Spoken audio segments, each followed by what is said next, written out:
Historia del siglo XX.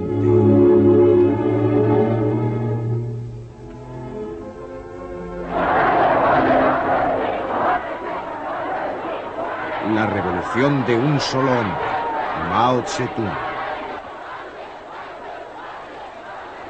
Este hombre, Mao Zedong, condujo un país de 540 millones de campesinos hacia el mundo moderno.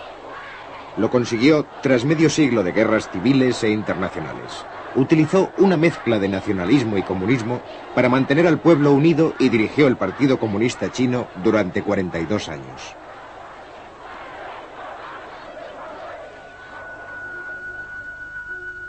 Mao tenía 7 años cuando dio comienzo el siglo XX. Su padre era un campesino propietario de tierras. Mao era un muchacho inteligente y su padre quería que llevara la contabilidad de su hacienda, pero él tenía otros planes. El joven campesino de provincia se mantenía atento mientras el gobierno de la emperatriz viuda se hundía en el caos.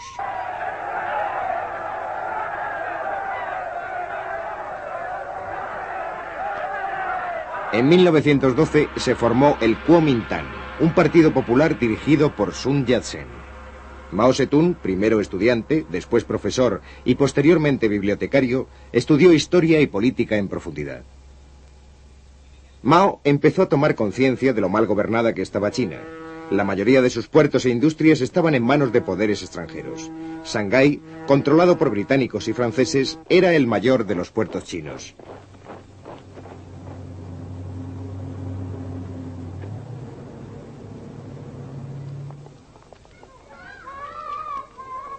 En 1921, curiosamente en un colegio de chicas, se reunieron por primera vez los fundadores del Partido Comunista Chino.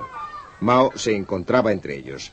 Decidieron unir sus fuerzas a las del Kuomintang. Numerosas partes del país estaban dominadas por los jefes guerreros locales. El ejército del Kuomintang, ahora respaldado por los comunistas, marchó contra ellos. Más tarde, Mao fue a la provincia de Jiangxi para organizar un ejército campesino.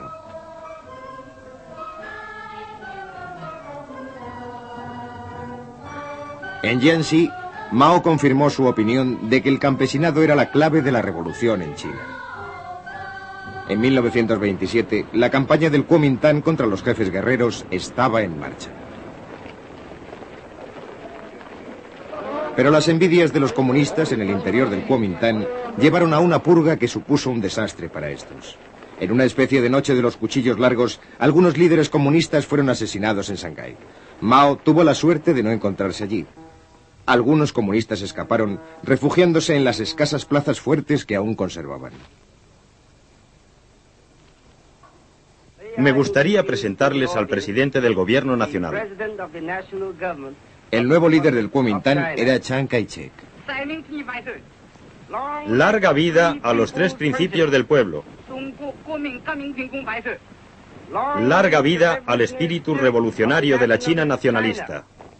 Chiang odiaba el comunismo. Ordenó que sus tropas rodearan las bases comunistas de Jiangxi. Poco a poco fueron intentando acabar con ellos en una serie de campañas de exterminio.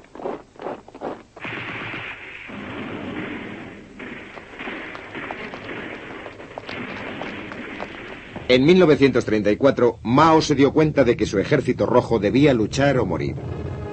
Así que unos 100.000 hombres emprendieron la legendaria Larga Marcha, un recorrido de 9.600 kilómetros para el que necesitaron un año.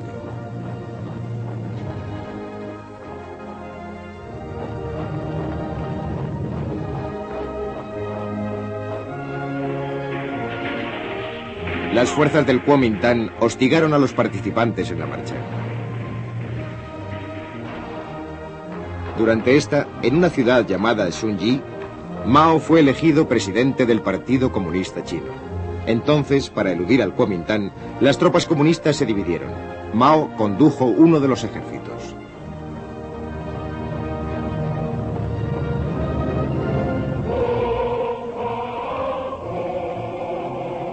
Aunque hubo desacuerdos, los participantes en la marcha acabaron por llegar a los territorios del noroeste que estaban en manos comunistas. Solo 30.000 sobrevivieron. Establecieron una base en los alrededores de la pequeña ciudad de Yenan. vivían en cuevas hechas en las laderas de las colinas.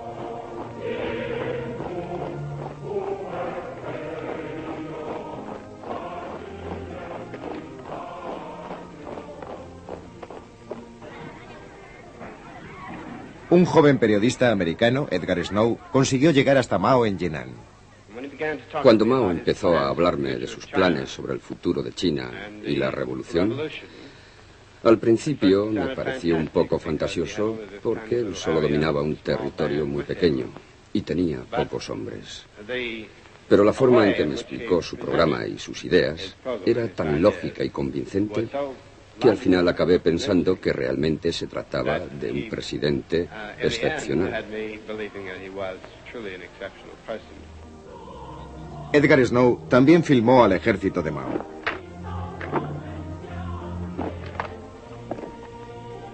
Era el momento de hacer planes y preparativos. Sus soldados fueron entrenados para divulgar un mensaje político, que los campesinos no tenían por qué pasar hambre y ser explotados, que China podía ser gobernada con justicia. Los campesinos nunca habían visto a los soldados portarse así. Ayudaban a la gente, pagaban por las cosas que necesitaban, dejaban todo limpio, respetaban a las mujeres y no destruían los sembrados.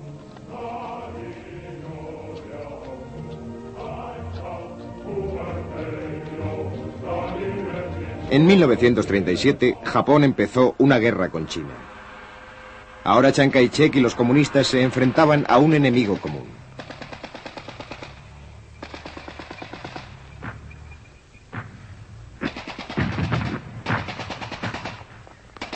Los comunistas pidieron que se formara un frente único para combatir a Japón.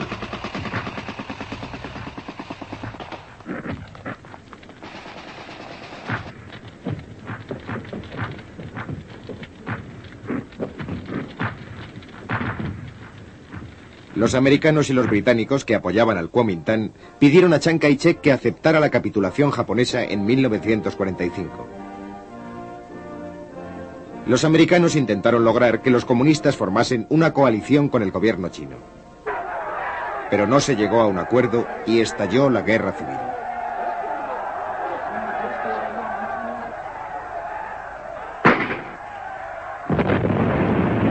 En un primer momento, el Kuomintang era muy superior numéricamente y tenía armamento más moderno, pero sus tropas estaban mal entrenadas y mal pagadas.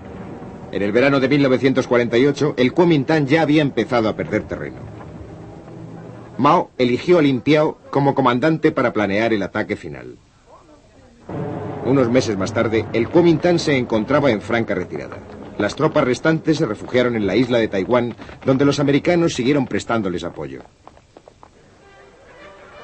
Para Mao Zedong se acercaba el momento por el que había luchado y hecho planes durante más de 20 años.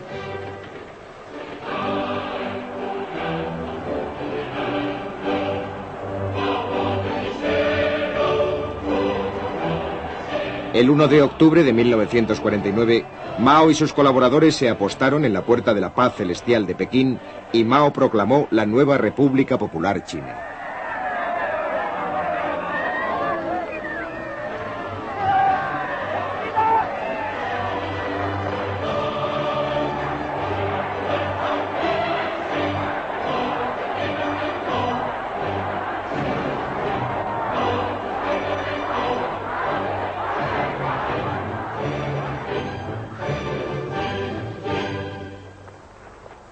La situación era muy grave. China pasaba hambre y estaba en ruinas. Mao y sus colaboradores empezaron a actuar con energía. Los grandes propietarios de tierras, en especial los que habían utilizado la violencia con los campesinos, fueron condenados por los tribunales populares. A muchos de ellos se les sentenció a muerte.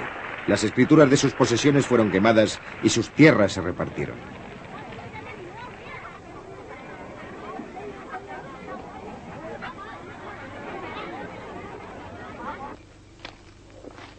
Muchos campesinos recibieron una parcela de terreno por primera vez.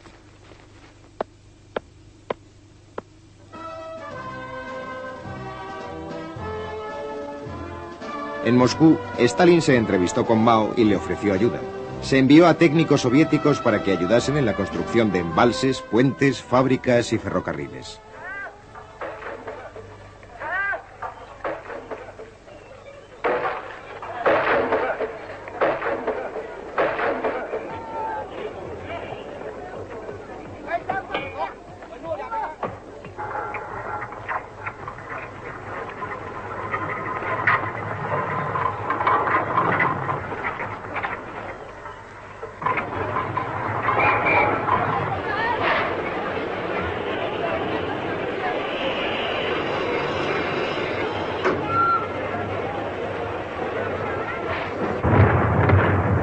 En 1950, la Guerra de Corea llevó a China a un enfrentamiento con las Naciones Unidas.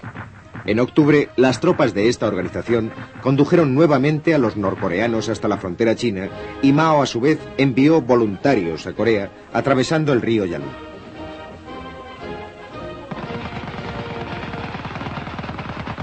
En un primer momento, las fuerzas comunistas chinas consiguieron vencer a las de las Naciones Unidas. En el interior de China, la guerra provocó una campaña contra todos los extranjeros.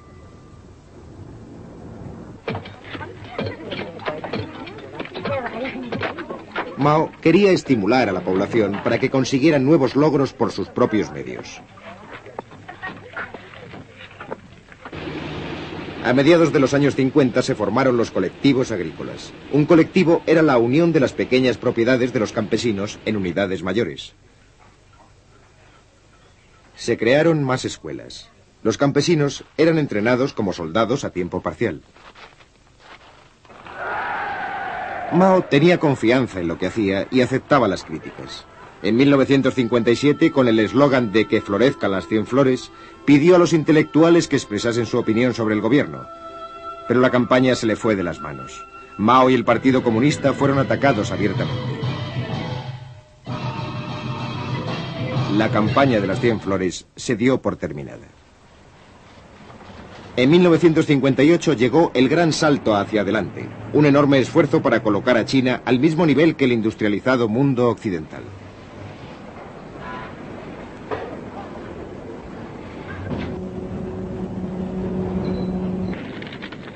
Se establecieron disposiciones para crear industrias en el campo. En toda China, los campesinos intentaron producir acero en sus propios hornos.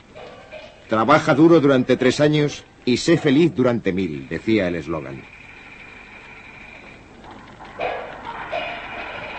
Sin embargo, el gran salto hacia adelante no consiguió producir los resultados esperados. China no podía ir tan deprisa como querían sus líderes. Así que, aunque Mao mantuvo su puesto clave como jefe del partido, un burócrata, Liu Shaoxi, se hizo cargo de la presidencia del país. El fracaso del gran salto supuso un retroceso para China y 3 años de condiciones climáticas desfavorables y malas cosechas empeoraron la situación. La gente pasaba hambre. A pesar de las dificultades, el sistema de racionamiento evitó las muertes por inanición.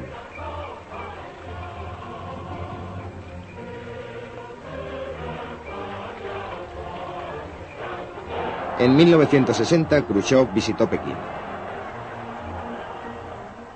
Tras la fachada sonriente, aumentaba la desconfianza y la sospecha entre China y la Unión Soviética. ¿Avanzaba China demasiado deprisa?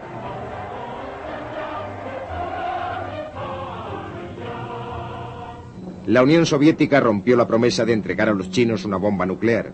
Sus diferencias fueron en aumento. Los soviéticos hicieron regresar a sus técnicos, provocando un retroceso importante en los planes de industrialización. A pesar de ello, en 1963, sin su ayuda, China hizo estallar su primera arma nuclear.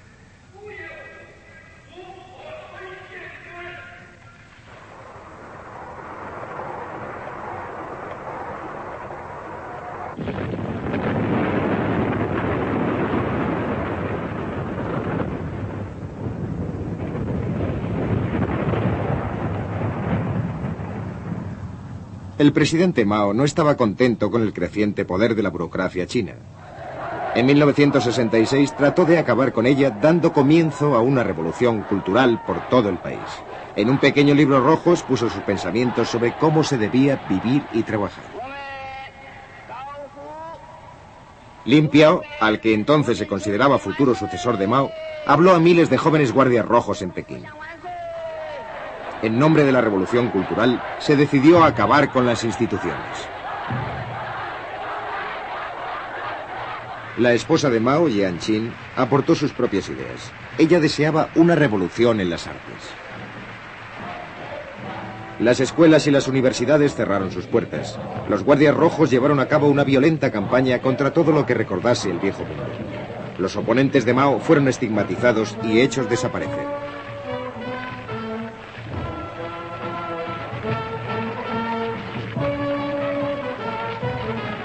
los acontecimientos fueron tomando proporciones excesivas. Solo una cosa podía hacerse: llamar al ejército para que restableciese el orden. Y así, el ejército tomó las fábricas, las comunas, los colegios.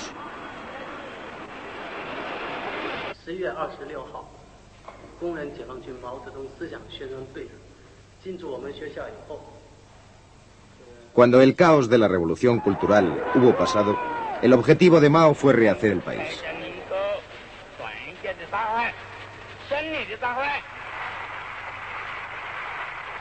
Más importante que la revolución en el campo y en las fábricas, iba a ser la revolución operada en el nuevo hombre chino.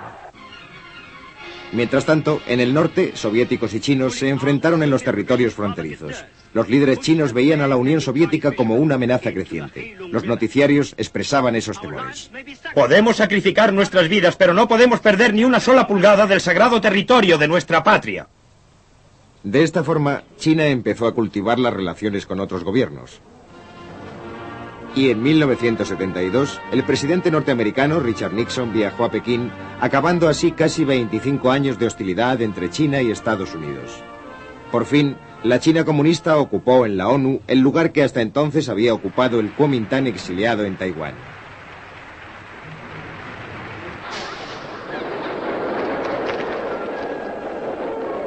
Ahora Mao tenía ya más de 70 años y estaba enfermo. Sin embargo, igual que otros hombres como Zhou Enlai, había luchado por la revolución y quería que ésta siguiese adelante.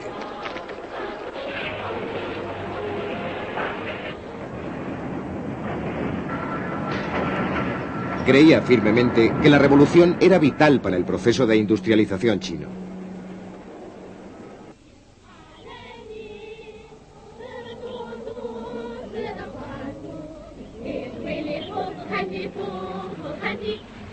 Las comunas, alguna de ellas de hasta 60.000 miembros, habían reemplazado a los colectivos agrícolas. Mao había logrado mejorar el nivel de vida de centenares de millones de chinos. Para todos ellos, Mao sobresalía entre otros líderes.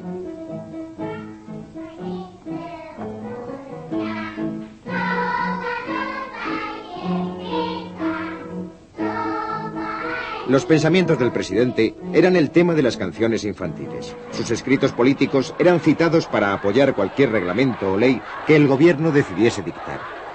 Mao seguía siendo el reverenciado gran líder cuando murió en septiembre de 1976. Aquellos que, como su viuda, usaban las palabras de Mao para promover leyes extremistas, fueron pronto sustituidos. El liderazgo del país mayor del mundo recayó en Hua Kuo-fen. Aunque la nación seguía dominada por la memoria de Mao Zedong.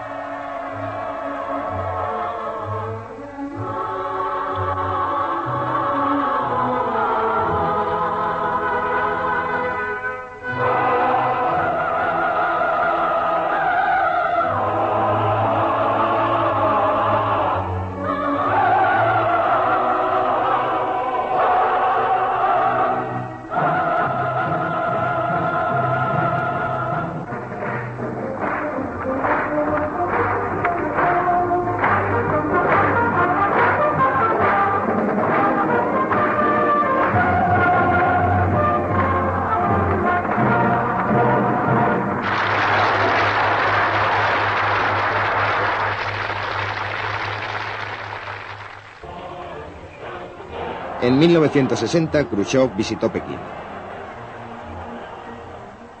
Tras la fachada sonriente, aumentaba la desconfianza y la sospecha entre China y la Unión Soviética. ¿Avanzaba China demasiado deprisa?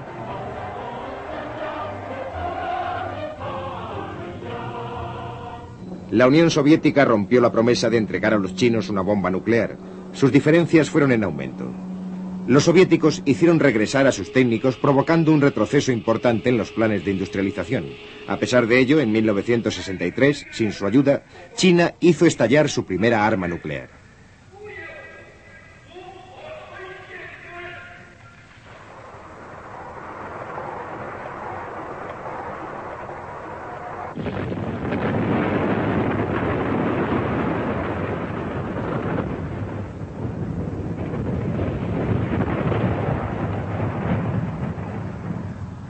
El presidente Mao no estaba contento con el creciente poder de la burocracia china.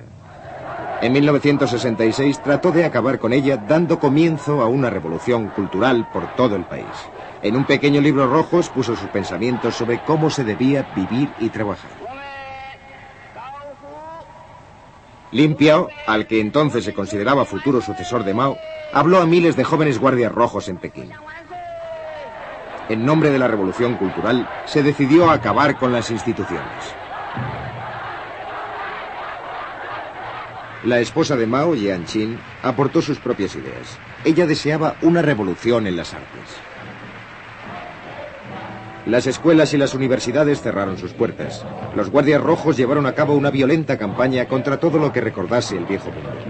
Los oponentes de Mao fueron estigmatizados y hechos desaparecer.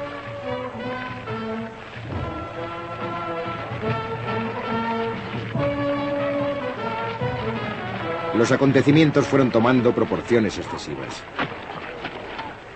Solo una cosa podía hacerse: llamar al ejército para que restableciese el orden. Y así, el ejército tomó las fábricas, las comunas, los colegios.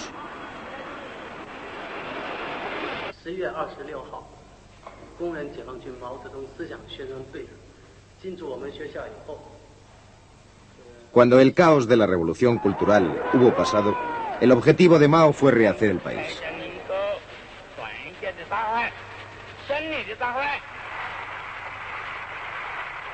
Más importante que la revolución en el campo y en las fábricas, iba a ser la revolución operada en el nuevo hombre chino. Mientras tanto, en el norte, soviéticos y chinos se enfrentaron en los territorios fronterizos. Los líderes chinos veían a la Unión Soviética como una amenaza creciente. Los noticiarios expresaban esos temores. Oeste, que estaban en manos comunistas. Solo 30.000 sobrevivieron. Establecieron una base en los alrededores de la pequeña ciudad de Yenan. Vivían en cuevas hechas en las laderas de las colinas.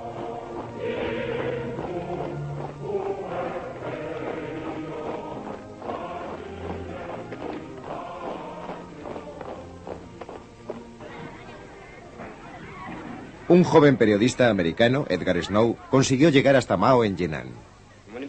Cuando Mao empezó a hablarme de sus planes sobre el futuro de China y la revolución, al principio me pareció un poco fantasioso porque él solo dominaba un territorio muy pequeño y tenía pocos hombres. Pero la forma en que me explicó su programa y sus ideas era tan lógica y convincente que al final acabé pensando que realmente se trataba de un presidente excepcional. Edgar Snow también filmó al ejército de Mao.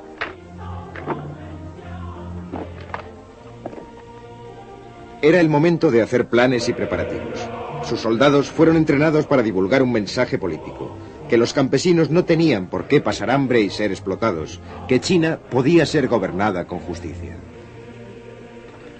Los campesinos nunca habían visto a los soldados portarse así. Ayudaban a la gente, pagaban por las cosas que necesitaban, dejaban todo limpio, respetaban a las mujeres y no destruían los sembrados.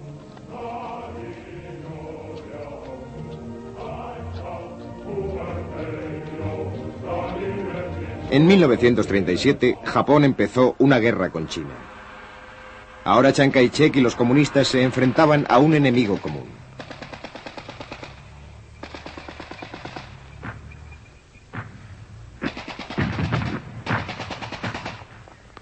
Los comunistas pidieron que se formara un frente único para combatir a Japón.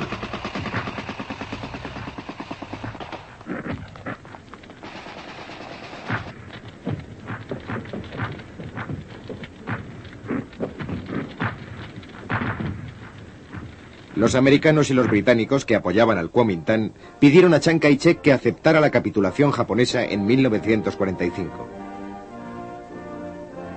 Los americanos intentaron lograr que los comunistas formasen una coalición con el gobierno chino. Pero no se llegó a un acuerdo y estalló la guerra civil.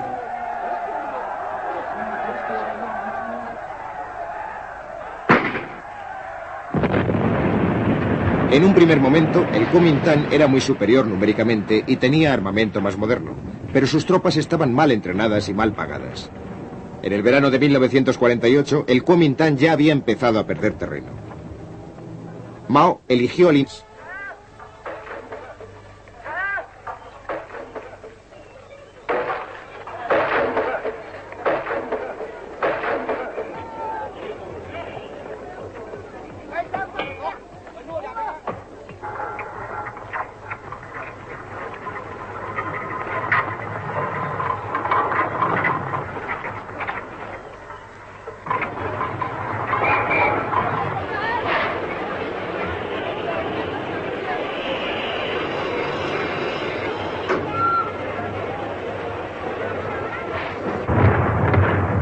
En 1950, la Guerra de Corea llevó a China a un enfrentamiento con las Naciones Unidas.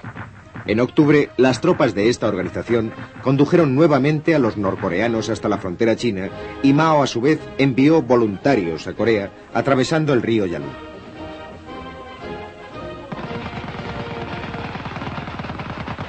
En un primer momento, las fuerzas comunistas chinas consiguieron vencer a las de las Naciones Unidas. En el interior de China, la guerra provocó una campaña contra todos los extranjeros.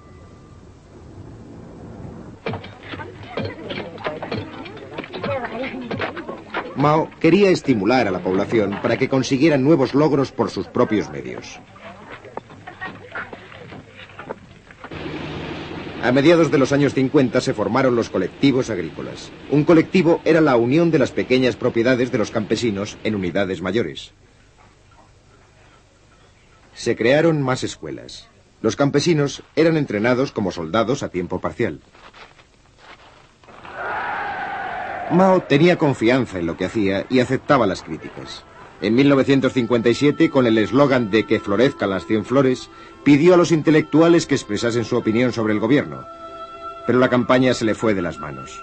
Mao y el Partido Comunista fueron atacados abiertamente. La campaña de las 100 flores se dio por terminada. En 1958 llegó el gran salto hacia adelante, un enorme esfuerzo para colocar a China al mismo nivel que el industrializado mundo occidental.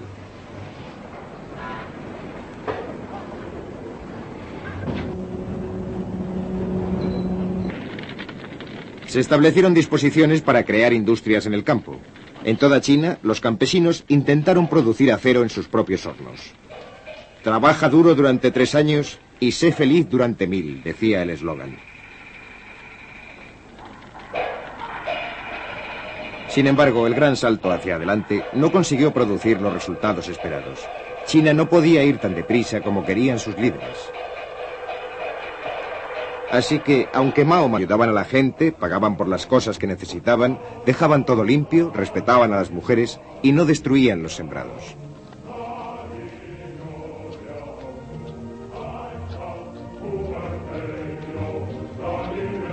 En 1937, Japón empezó una guerra con China.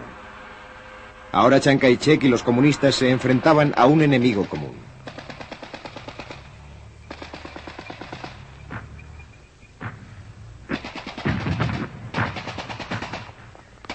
Los comunistas pidieron que se formara un frente único para combatir a Japón.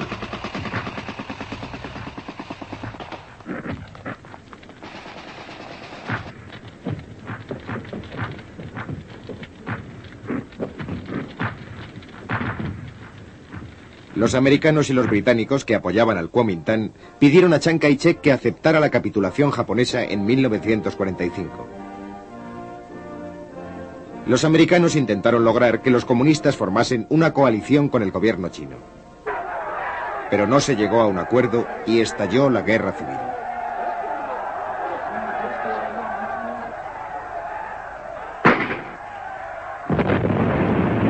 En un primer momento, el Kuomintang era muy superior numéricamente y tenía armamento más moderno, pero sus tropas estaban mal entrenadas y mal pagadas. En el verano de 1948, el Kuomintang ya había empezado a perder terreno.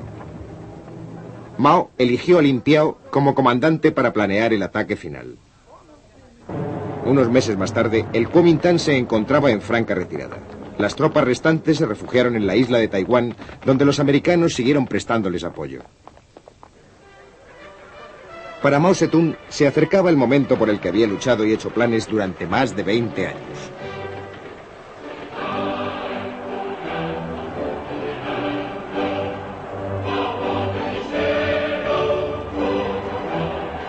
El 1 de octubre de 1949, Mao y sus colaboradores se apostaron en la Puerta de la Paz Celestial de Pekín y Mao proclamó la nueva República Popular China.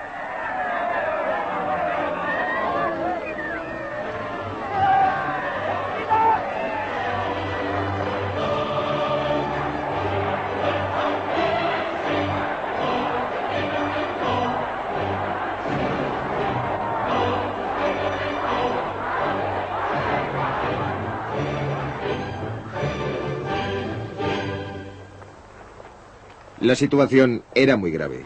China pasaba hambre y estaba en ruinas. Mao y sus colaboradores empezaron a actuar con energía.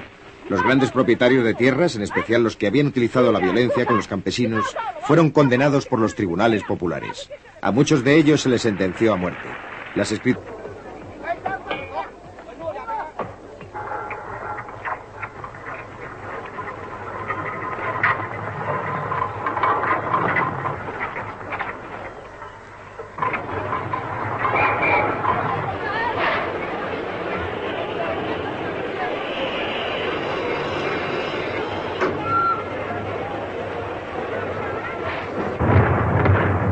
En 1950, la Guerra de Corea llevó a China a un enfrentamiento con las Naciones Unidas. En octubre, las tropas de esta organización condujeron nuevamente a los norcoreanos hasta la frontera china y Mao, a su vez, envió voluntarios a Corea atravesando el río Yalu.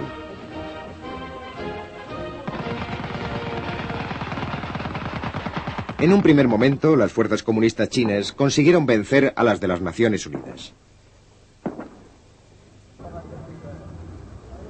En el interior de China, la guerra provocó una campaña contra todos los extranjeros.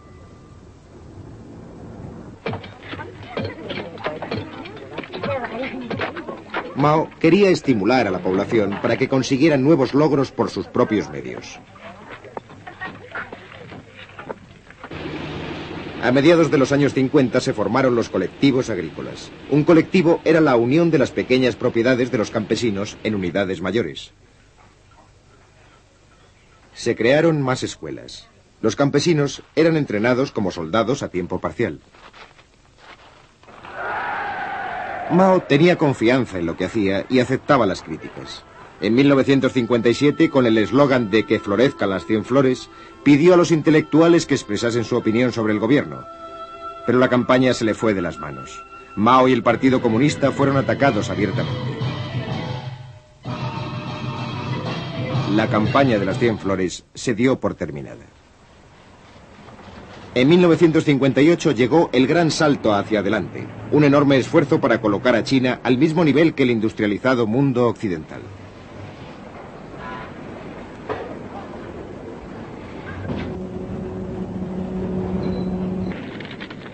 Se establecieron disposiciones para crear industrias en el campo. En toda China, los campesinos intentaron producir acero en sus propios hornos. Trabaja duro durante 3 años y sé feliz durante 1000, decía el eslogan.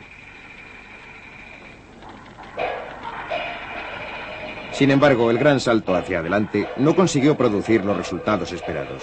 China no podía ir tan deprisa como querían sus líderes.